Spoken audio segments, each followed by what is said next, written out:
Oke, selamat sore untuk mahasiswa yang sudah join pada sore hari ini. Berapapun yang join, tetap kita lanjutkan. Nantinya akan kita sama-sama mendengarkan informasi terkait dengan mata kuliah riset metodologi dan statistik. Oke, jadi apa yang akan kita lakukan? Yang pertama kita harus tahu dulu sebenarnya mata kuliah riset metodologi statistiknya ini apa sih gitu kan. Tentunya kalau kita mencari kata pendeknya adalah penelitian. Jadi bagaimana nantinya kalian akan melakukan sebuah penelitian. Jadi penelitian itu adalah kegiatan pencarian atas sesuatu secara sistematis, terkendali, empiris, kritis untuk mendapatkan kebenaran ilmiah. Nah, jadi di sini sudah dikasih red line. Jadi penelitian itu mencari sesuatu, entah itu kebenaran, entah itu uji coba, entah itu implementasi atau penerapan, entah itu kajian. Pokoknya ada yang melatar belakangi penelitian itu lakukan. Terus ada juga tahapan-tahapan dalam melakukan sebuah penelitian. Ini sudah saya garis bawahi, sistematis. Jadi penelitian itu harus sistematis, terkendali, empiris, dan kritis. Jadi nantinya kalian pada saat membuat sebuah penelitian, entah itu penelitian yang berupa proposal dulu, sampai dengan tugas akhir. Kalian akan melakukan tahapan-tahapan ini. Nah, apa saja sih pengertian dari tahapan-tahapan tersebut? Yang pertama sistematis. Ya, prosesnya dilakukan dari suatu tahap ke tahap berikutnya secara berurutan. Jadi ada step by step-nya. Ya, tidak melompat, tidak random, tidak acak-acakan. Ada tahapan yang berurutan dan tahapan itu sudah kita pertama rencanakan. Apakah tahapan 1 selesai, baru kita lanjut ke tahapan 2. Tahapan 2 selesai, baru ketiga, 4, dan seterusnya. Nah, itu sistematis. Terus yang kedua terkendali. Perumusan masalah. Ya, jadi rumusan masalah dan hipotesis nantinya ada dalam sebuah penelitian. Secara operasionalnya merupakan kendali dalam mengarahkan seluruh kegiatan. Jadi ada operasional yang nantinya kita harus lakukan agar penelitian itu terkendali oleh kita, agar tidak terlalu besar, tidak terlalu banyak memakan waktu, dan tidak terlalu banyak memakan energi. Ya, harus kita kendalikan. Seberapa besar penelitian kita, berapa luas penelitian kita, semuanya harus terkendali. Jangan sampai membuat penelitian yang terlalu besar, nantinya repot diri.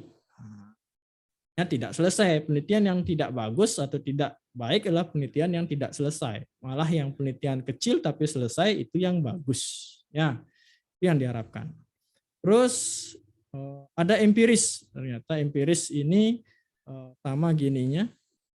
Apa namanya? Ini salah nih. Empiris itu adalah berdasarkan kegiatan-kegiatan nyata.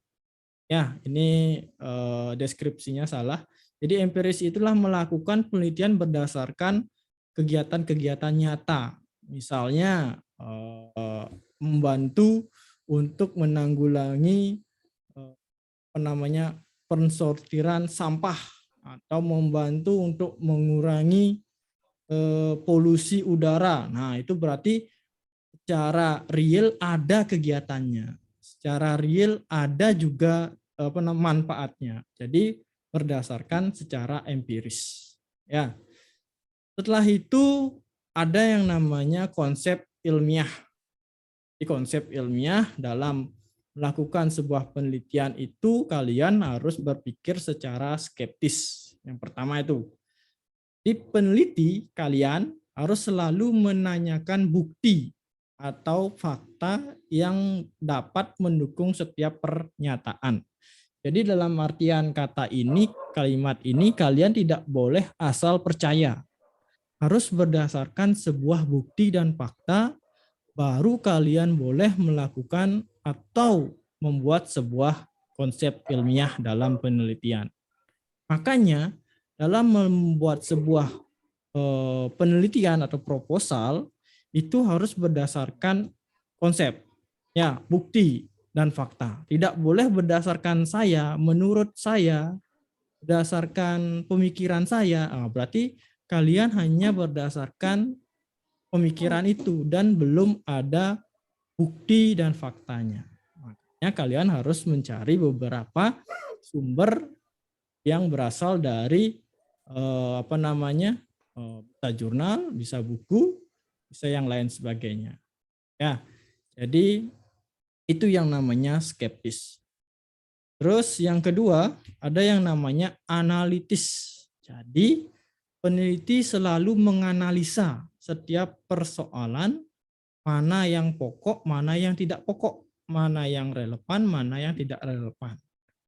Jadi kalian sebagai peneliti nantinya harus memilah nih mana yang harus saya kerjakan dulu, mana yang urgent, mana yang mendesak, mana yang utama, itu yang dikerjakan terdahulu.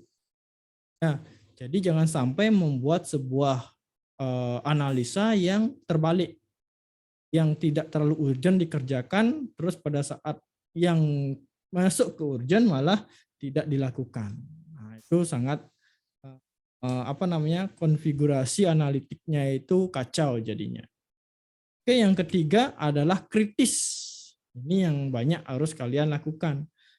Peneliti harus selalu mendasarkan pikiran dan pendapatnya pada logika dan mampu menimbang berbagai hal secara objektif berdasarkan data dan berdasarkan pada analisa akal sehat atau rasional. Jadi setiap peneliti yang baik ini ya, berdasarkan pikiran dan pendapatnya itu berdasarkan logika. Dan juga harus memiliki pemikiran sudut pandang secara objektif. Nah, jadi barulah kalian bisa untuk menyampaikan pendapat kalian atau hasil pikiran kalian ke dalam sebuah konsep ilmiah. Ya, ini skeptis, analitis, kritis. Itu nantinya akan menjadi sebuah konsep yang nanti kalian harus miliki pada saat kalian melakukan penelitian. Terus setelah ini ada yang namanya kebenaran ilmiah. Jadi kebenaran itu ada kebenaran ilmiah, ada kebenaran mutlak. Ya, yang sekarang kita bahas adalah kebenaran ilmiah.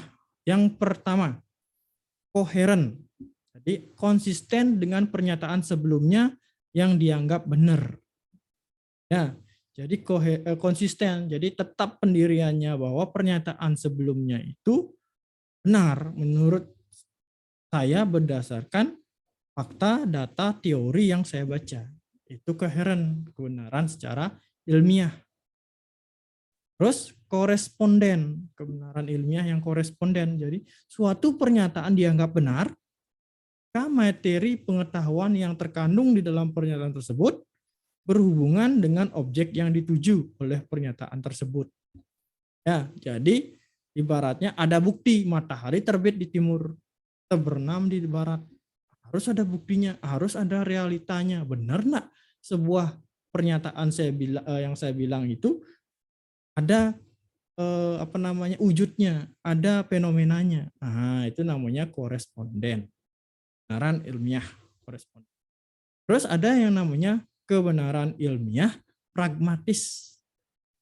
Pernyataan dipercaya benar karena pernyataan tersebut mempunyai sifat fungsional dalam kehidupan praktis. Ya, jadi pernyataan-pernyataan yang dianggap benar karena pernyataan tersebut memiliki sifat fungsional dalam kehidupan praktis. Jadi ada sesuatu yang bisa kita percayai, misalnya eh, harus kalau kita makan harus habis. Kalau tidak habis nantinya eh, apa namanya ayamnya mati atau petaninya nangis. Nah, itu misalnya. Itu yang dulu-dulu waktu kita dulu kecil misalnya seperti itu. Ada yang dipercaya karena dia percaya seperti itu makanya dia melakukan kegiatan tersebut. Kalau yang sekarang jangan buang sampah nanti kotor atau merusak lingkungan. Ya harus karena dia percaya kalau kita buang sampah sembarangan tentunya akan mengakibatkan lingkungan kotor. Jadi ada sifat fungsional yang praktis dalam kehidupan yang dia lakukan. Nah, itu kebenaran ilmiah. Ada 3, koheren, koresponden, pragmatis. Terus jenis penelitian berdasarkan segi kepraktisannya. Ya, ada penelitian dasar namanya. Penelitian yang hasilnya tanpa memikirkan segi kepraktisan dalam memecahkan masalah di masyarakat. Ya, jadi penelitian yang hasilnya tanpa memikirkan segi kepraktisan dalam memecahkan masalah di masyarakat, yaitu keluarnya lah sebuah teori atau sebuah apa namanya rasional yang sejalan dengan teori yang ada atau menolak teori yang telah ada atau menemukan teori baru yang bersifat melengkapi atau menjelaskan teori yang telah ada. Ya, jadi ibaratnya ada beberapa teori baru yang nantinya menjadi sebuah acuan masyarakat untuk melakukan hal tersebut. Misalnya nantinya kita membuat sebuah apa namanya kebijakan di Banjar bahwa misalnya ada teori baru yang menjelaskan tentang tapal batas atau batas dari suatu daerah. Nah, jadi ada teori-teori yang nantinya baru dan teori itu ternyata masuk ke dalam rasional orang lain atau anggota-anggota lain, ya tentunya teori itu bisa kita gunakan sebagai apa namanya acuan untuk melakukan kegiatan. Nah, itulah yang pertama di jenis penelitian dasar. Terus yang kedua ada penelitian terapan. Jadi penelitian yang hasilnya untuk memecahkan masalah di masyarakat. Nah, untuk nantinya keluaran dari tugas akhir sistem komputer ya ini penelitian yang diterapkan ke dalam masyarakat. Berupa apa? Metode, sistem, atau alat, atau manajemen pengaturan, atau paket teknologi baru yang dapat meningkatkan efektivitas atau efisiensi dalam kegiatan pembangunan. Ya, entah itu pembangunan dalam bidang apa namanya pendidikan, peternakan, pertanian, efektivitas kerja, efisiensi kerja. Nah, itu semua ranahnya adalah penelitian terapan. Sejauh ini TA mahasiswa sistem komputer mengarah kepada penelitian terapan. Terus apa sih tahapan-tahapan penelitian yang harus dilakukan? Sesuai dengan gambar atau bagan di sini, kalian harus yang pertama adalah memilah atau memilih masalah penelitian. Jadi memilih dan memilah yang mana sih termasuk masalah. Jangan semuanya tergolong masalah. Nanti capek sendiri. Terus jika sudah memilih masalah, kalian harus mencari tahu studi pendahulu.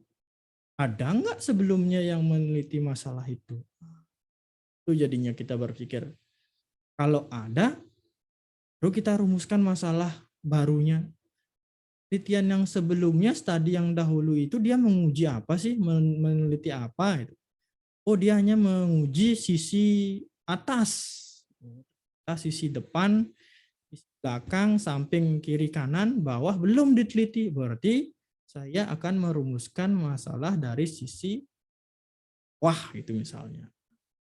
Ada perbedaan, ada pengembangan, ada pembaharuan dari penelitian sebelumnya. Setelah itu baru kalian melakukan rumusan topik dan judul.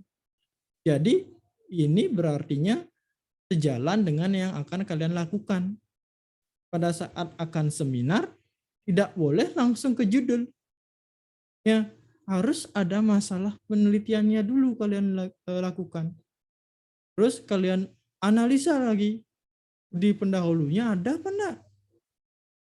Kalau ada, lakukan rumusan. Kalau tidak ada, cari lagi yang lain sampai dia dapat, sehingga kalian dapatkan sebuah rumusan. Kalian membuat judul atau topik penelitian kalian. Kalian rumuskan rumusan tujuan kalian berdasarkan topik. Rumuskan hipotesisnya atau dugaan sementara. Kalau di TA ini tidak ada hipotesis. Kalau misalnya ilmu kesehatan, ilmu pendidikan, baru ada hipotesis. Setelah itu kalian lakukan pemilihan metode penelitian.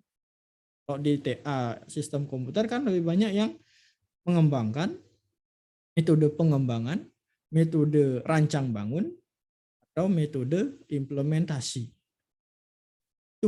Inilah tahapan nantinya kalau kalian akan melakukan pengajuan topik seminar atau topik proposal tugas akhir. Ya, di rentetan di bawah ini, jika sudah kalian berhasil melakukan atau berhasil menguji proposal kalian sehingga proposal itu dilanjutkan menjadi penelitian, baru kalian akan menentukan variabel, menentukan instrumen atau komponen-komponen, mengumpulkan data sampai dengan menulis laporan. Inilah tahapan penelitian yang ilmiah, tidak melompat satu dengan yang lainnya, harus sistematis, ya, terkendali, dan ya empiris berdasarkan kegiatan atau fenomena nyata di tempat tinggal atau di lingkungan atau di manapun itu yang memberikan dampak yang berbeda jika penelitian itu selesai dilaksanakan. Nah, selanjutnya ini yang saya inginkan dari kalian di mata kuliah riset metodologi dan statistik. Yang pertama adalah bagaimana kalian harus mampu mengedepankan kebenaran ilmiah dan konsep ilmiah yang tadi baru kita pelajari. Tugas awalnya adalah cari dan temukan 5 artikel ilmiah. 5 artikel ilmiah yang berkaitan dengan keilmuan program studi sistem komputer. Ya, jadi silakan kalian cari 5 artikel berdasarkan keilmuan. Keilmuan itu bisa, kalau di sistem komputer ada jaringan komputer, ada citra, pengolahan citra, ada internet opting, ada sistem kendali, ada elektronika, ada sistem digital, ada juga teknologi untuk bidang industri kreatif dan lain sebagainya. Yang mana semua artikel itu harus mengarah kepada keilmuan prodi sistem komputer. Terus yang kedua, artikel yang dicari wajib bersumber dari jurnal nasional terakreditasi. Di jurnalnya terakreditasi. Sinta 1 sampai Sinta 6. Jangan mencari artikel yang di luar atau tidak terakreditasi jurnalnya. Itu tidak akan bagus karena belum di ranking jurnal tersebut. Jadinya jika sudah di ranking tentunya sudah terjamin keasliannya, terus kehandalannya dan kevalidan data-data yang ada di sana.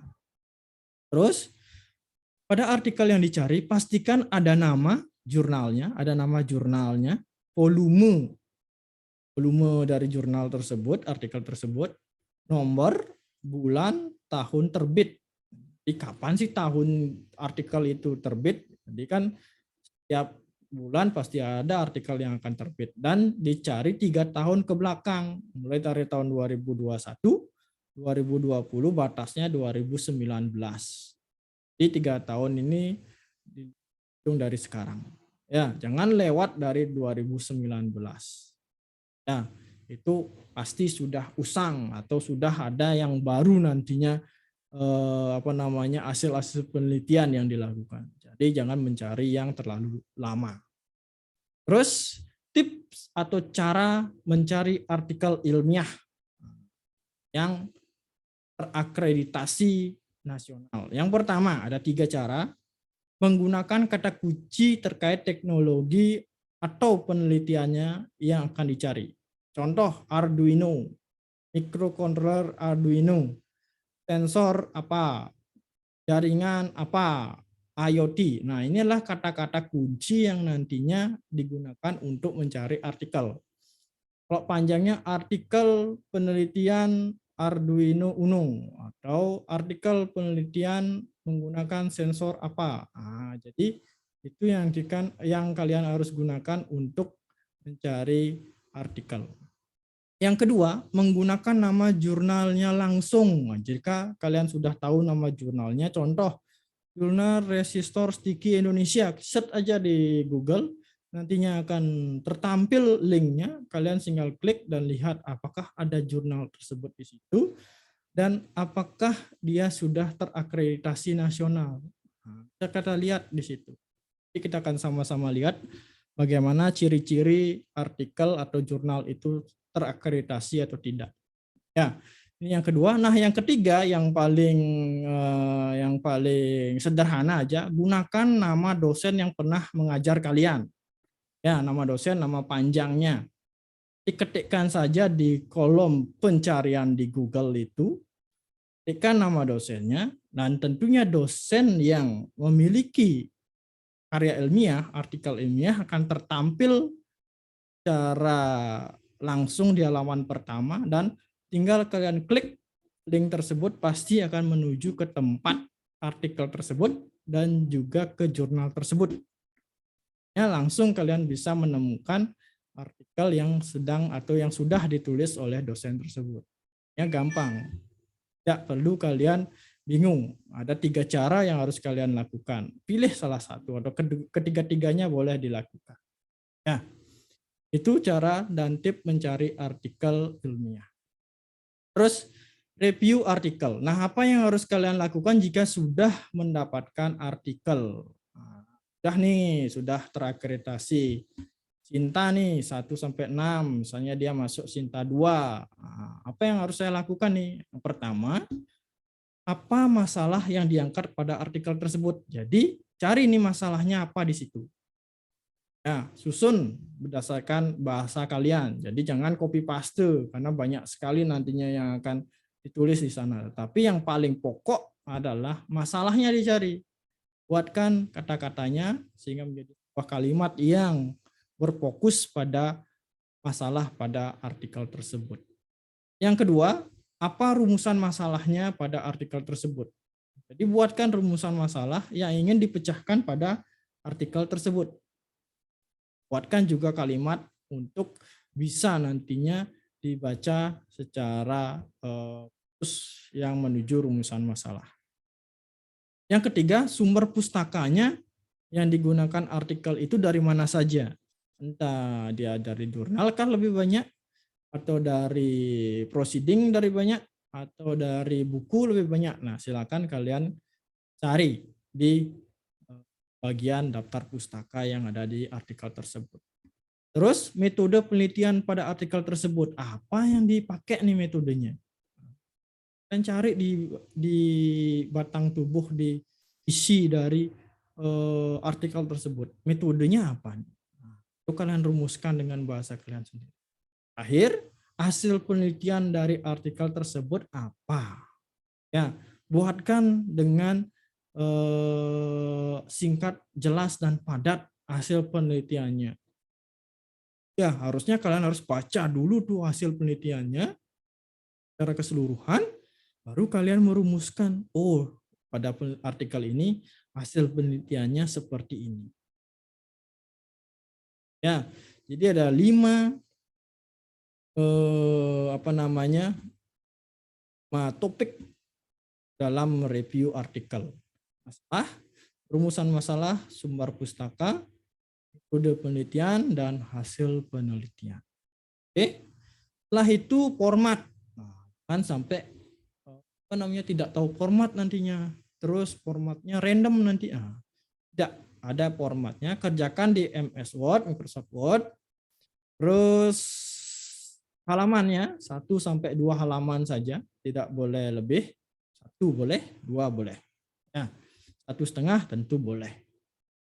Ukuran Arial, fontnya font Arial, ukurannya 11 pt. Ya, jangan terlalu kecil, jangan terlalu besar. 1 spasi. Nah, rata kanan kiri, karena ada kebanyakan yang rata kiri. Jelek dia tampilan dari review.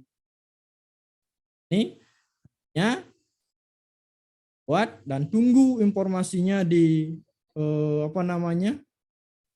Informasinya di Google Classroom, di mana harus di upload. Jadi ditunggu apa namanya informasinya di situ. Saat sudah muncul, baru kalian boleh mengupload dari artikel yang sudah kalian lakukan. Terus setelah ini, nah ini yang saya bilang ciri-ciri jurnal terakreditasi nasional. Ada ininya, ya, ada sintanya. Sinta berapa sih dia terakreditasi? Ada di halaman home biasanya, dan juga ada sertifikatnya di halaman itu. Kalau sudah ada sertifikat seperti ini, terus dikasih juga pengenal sintanya, berarti dia sudah layak dipakai untuk apa namanya artikel untuk direview. Jadi jurnalnya itu sudah terakreditasi Sinta. Ya, dalam hal ini Sinta 2. Semakin kecil angkanya semakin bagus. Ini yang 3, ini yang 2. Ya. Jadi ada 6 tingkatan 1 sampai 6, yang paling kecil, yang paling bagus, yang paling besar masih cukup bagus ya digunakan. Jadi jangan sampai di luar dari Sinta 6. Nah, gunakan keahlian searching, browsing kalian untuk menemukan artikel di jurnal nasional terakreditasi. Oke. Terus terima kasih. Jadi itu saja pemaparan saya pada sore hari ini. Tentunya mulai dari sekarang kalian harus siap-siap mencari, luangkan waktunya untuk mereview satu artikel itu misalnya 1 hari sehingga kalian dapatkan 5 artikel pada 1 minggu. Nah, jangan lama-lama. Ya, akan ada tempat pertemuan berikutnya mungkin untuk mengupload semua review yang sudah kalian lakukan. Dan juga ingat, artikelnya juga harus diupload untuk melihat sejauh mana kalian bisa mereview sebuah artikel. Nah, itu saja pemaparan saya terkait dengan apa namanya riset metodologi dan statistik untuk pertemuan 2 beserta tugas awal yang harus dikerjakan oleh setiap mahasiswa yang mengambil riset metodologi statistik pada semester ini. Jika ada pertanyaan dari rekan-rekan mahasiswa, silakan diajukan baik secara langsung atau chat. Ya, jadi kita kedua-duanya agar tidak ada yang bingung nantinya jika sudah selesai live session. Sudah ditanyakan, silakan disampaikan. Kita bingung, kita malu-malu. Jadi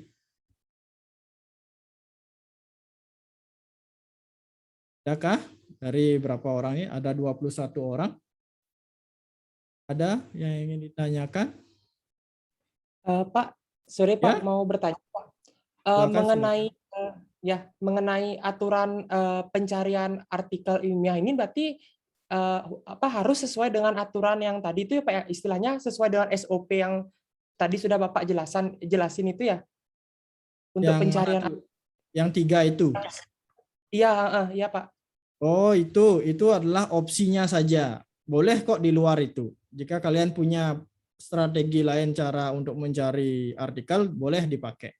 Yang tadi 3 itu hanya sebuah opsi pilihan, cara biasa dan cara sederhana yang pernah dilakukan untuk mencari sebuah artikel. Gitu ya. Jadi tidak harus menggunakan SOP itu. Jadi kalau kalian punya strategi lain atau langkah lain, silakan dipakai. Tadi hanya sebagai cerminan yang biasa dipakai oleh orang-orang. atau mahasiswa yang sebelumnya untuk menemukan sebuah artikel. Jadi biar nantinya yang belum pernah mencari tentunya dia bisa menggunakan satu atau dua langkah yang sudah saya sampaikan. Jadi biar nggak bingung lagi bagaimana caranya mencari artikel. Nah, gitu. Jadi biar tidak ada pertanyaan seperti itu, saya sudah siapkan sebuah langkah-langkah. Ya, ada 3 langkah, bisa dipilih atau mungkin yang sudah pernah atau sudah sering, silakan gunakan strategi kalian masing-masing. Itu gede ya. Oke, Iya ada Pak, terima lagi? kasih. Ya, terima kasih. Ada lagi yang ingin ditanyakan? Oh ya Pak, lagi satu Pak, Ya, ya. PPT-nya bisa dikirim ke Classroom ya Pak ya? Saya nggak Ya, sempat SKS nanti. tadi. Oh, ya, Ya, oke. pasti. Jadi PPT, rekaman, dan lain-lainnya pasti akan saya sharekan di Classroom. Nah, kalau rekaman itu nunggu diupload dulu sehingga ada linknya. Dari link itu nantinya akan kalian baru menuju tempat diupload itu biar tidak terlalu lama pada saat dibuka. Oke, itu gede ya. Ya, terima kasih Pak. Oke, ada lain lagi? Oke, kalau tidak ada, saya tutup untuk lab sesi yang kedua. Terus pantau Classroom untuk mendapatkan informasi terupdate mengenai perkuliahan riset metodologi dan statistik. Dan jangan lupa ini ada presensi yang akan muncul dan kalian wajib untuk mengisinya sebagai bukti kehadiran. Oke, itu saja dari saya untuk sore hari ini pada mata kuliah riset dan metodologi. Sampai jumpa minggu depan di jam yang sama. Selamat sore dan selamat beraktivitas kembali. Selamat sore, rekan-rekan mahasiswa. Sore Pak, terima kasih.